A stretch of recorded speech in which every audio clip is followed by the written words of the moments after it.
Welcome to the video on composite functions and identity functions.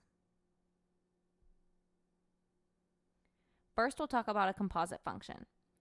So a composite function is when the output of one function is used as the input for another function. So it's written like this, and it can be read as f of g of x. So this is another way to write it. So this g of x is going to become your input for your f of x. So for example, if f of x equals 2x plus 3 and g of x equals x minus 3, find f of g of 4. So there's two ways we could figure this out. We could start by finding g of 4. So g of 4 equals x minus 3, so 4 minus 3, which is 1. And then we'll take the result of that and plug it into f of x. So we'll do f of 1 equals 2 times 1 plus 3, which equals 2 plus 3, which is 5. So f of g of 4 equals 5. The other way we could do it is by combining the functions and then plugging in 4. So g is going to be the input into f. So we would do our f of x, which is 2 times x. So instead of x, we're going to plug in g of x, which is x minus 3. So 2 times x minus 3 plus 3 is going to equal f of g of x. So we can distribute the 2. So we get 2x minus 6 plus 3, which is equal to 2x minus 3. So then we could go ahead and plug in the 4. So f of g of 4 equals 2 times 4 minus 3. 2 times 4 is 8, minus 3 is 5. So that's both ways to use your composite functions. Next, we have the identity function. So the identity function is when the inverse function is the input of the original function. Then the output will be x. So if you do f of f inverse of x, it's going to equal x. Or if you do f inverse of f of x, it's x. So for this example, it says find the inverse of h of x equals 2 times the cubed root of x over 2 plus 3 minus 4.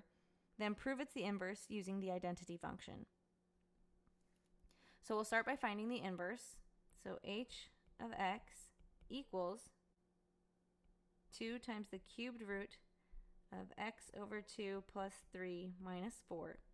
So we'll swap our x and our y. So we'll say x equals 2 times the cubed root of y over 2 plus 3 minus 4. So we'll add 4 to both sides. So x plus 4 equals 2 times the cubed root of y over 2 plus 3. Then we'll divide both sides by 2. And we'll move over here. So we have x plus 4 over 2 equals the cubed root of y over 2 plus 3. Then we'll cube both sides to get rid of the cubed root on the right. So x plus 4 over 2 cubed equals y over 2 plus 3. So we'll subtract 3 from each side. And while we do this, we're going to move our x cubed to the numerator and denominator. So we'll have x plus 4 cubed over 2 cubed, which is 8, minus 3, equals y over 2. And then we'll multiply both sides by 2. So we get y equals, and this 2 is going to be multiplied by the whole thing. We'll do 2 times this, which becomes x plus 4 cubed over 4 minus 2 times 3, which is 6. So h inverse of x equals x plus 4 cubed over 4 minus 6. So to prove it's the inverse function, we're going to do h of h inverse of x. So that equals our h, which is 2 times the cubed root of x which we're going to plug in h inverse of x for that. So we get x plus 4 cubed over 4 minus 6.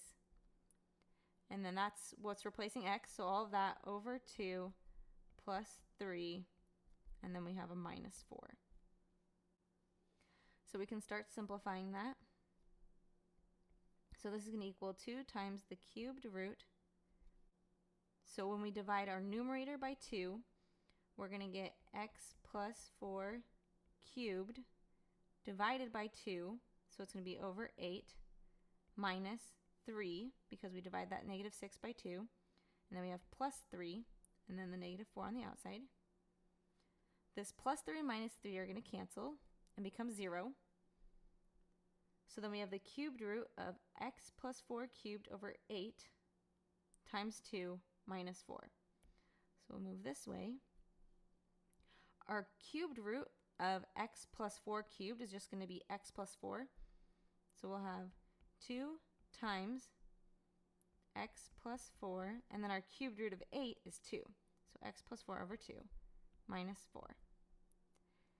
This 2 in the numerator and denominator will cancel, and the plus 4 minus 4 will equal 0, so then we just get x. So now we've used the identity function here and proved that it equals 0, so we know that this here is our inverse function.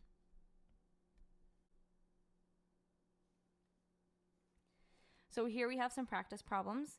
It says if f of x equals the square root of 3x squared minus 2x, and g of x equals x squared plus 1, find f of g of x, f of g of 1, and f of g of negative 2. So for f of g of x, we'll start with our f of x. So we have the square root of 3, and instead of x, we're going to put in g of x. So we have x squared plus 1 squared minus 2, and then we have x again, so we'll put in g of x again. So x squared plus 1. So this equals the square root of 3 times x squared plus 1 squared. So that'll be x to the 4th plus 2x squared plus 1 minus 2 times x squared is 2x squared, and then negative 2 times 1 is negative 2, which will now distribute the 3 in, so we get 3x to the 4th plus 6x squared plus 3 minus 2x squared minus 2, and then we can combine our like terms and get the square root of 3x to the 4th plus 4x squared plus 1. So our answer for this one is the square root of 3x to the 4th plus 4x squared plus 1. So for f of g of 1, we can just plug 1 into f of g of x. So that's going to be the square root of 3 times 1 to the 4th plus 4 times 1 squared plus 1, which is the square root of 3 times 1, so 3 plus 4 times 1, so 4 plus 1, which equals the square root of 8, which can simplify to 2 square root 2.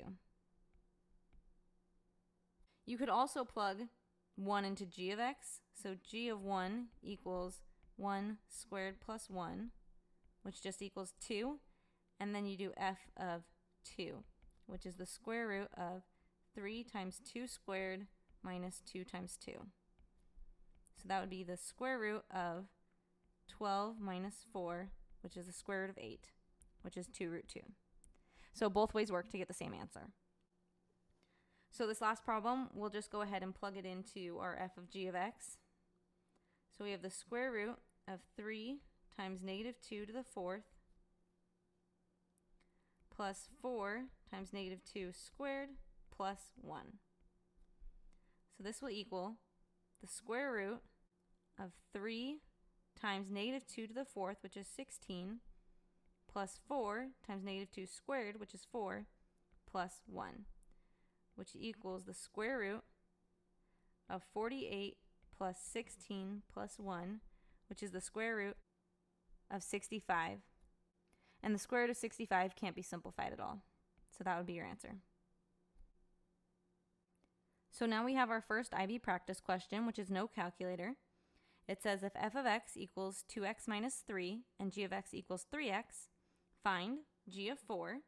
So g of 4 is going to be 3 times 4, so it's just 12. F of g of x is going to be f of x, which is 2, and then instead of x, we'll put in our g of x, which is 3x minus 3, so that equals 6x minus 3.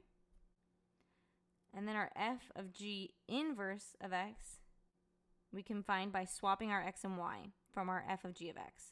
So for f of g of x, y equals 6x minus 3. So we'll say x equals 6y minus 3. Then we'll add 3 to both sides. So you get x plus 3 equals 6y, and then divide both sides by 6 to get y equals x plus 3 over 6. So f of g inverse of x equals x plus 3 over 6. So these are solutions. This equals this, and this equals 12. So there are your answers to your IB practice question 1. So here we have our second IB practice question, and for this one the calculator is allowed. So it says if f of x equals 3 minus x squared and g of x equals 3x, A, find f of g of x. So f of g of x we'll start with f of x, so 3 minus, and instead of x we're going to put our g of x. So e to the x and then squared. So e to the x squared is e to the 2x. So f of g of x equals 3 minus e to the 2x.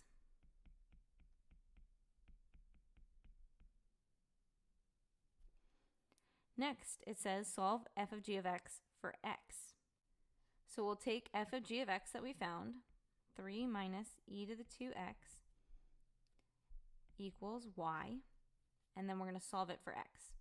So we'll subtract 3 from each side, so you get y minus 3 equals negative e to the 2x. We'll multiply both sides by a negative 1, so you get negative y plus 3 equals e to the 2x. To get rid of this e, we need to take the natural log of both sides. So the natural log of negative y plus 3 equals, the natural log of e will go away and we'll just have 2x. So now we just need to divide both sides by 2 or multiply it by 1/2. So 1/2 natural log of negative y plus 3 equals x. So essentially what we've done is we've found our inverse function. If we swap our x and y, then we have our inverse function here. So for C, it says when g of 2a equals f inverse of 2a, find a. So g of 2a would be e, and then instead of x, we'll put 2a. And we want to find when that equals our f inverse.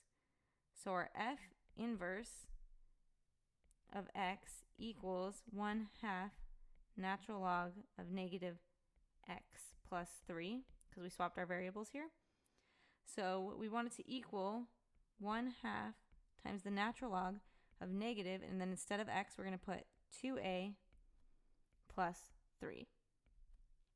So because the calculator is allowed, what we'll do is we'll go ahead and enter e to the 2a in the calculator, as well as 1/2 times the natural log of negative 2a plus 3 into the calculator. And instead of a, we'll enter in x. So in y equals, I entered e to the 2x, and then for the second one, I entered 1/2 natural log of negative 2x plus 3. So we have x here replacing a, and we want to see when these two are equal. So we'll graph it, and we need to find the x value where they intersect. So we'll do second calc and go down to intersect and hit enter, and then we'll hit enter 3 times. 1, 2, 3. So our intersection point is when x equals negative 0.237. And we don't care what our y equals because we're just trying to find our a value, which is our x value here. So a equals negative 0.237. So that would be your final answer for C. So in summary, we have two important equations here. For composite functions, the output of one function is used as the input of another function. So f of g of x equals f of g of x. So this is the same as this. And then for the identity function, if the inverse function is the input of the original function, the output will be x. And the same thing works the other way around. If the original function is the input of the inverse function, then the output will also be x. That's all for this video. Thank you for watching.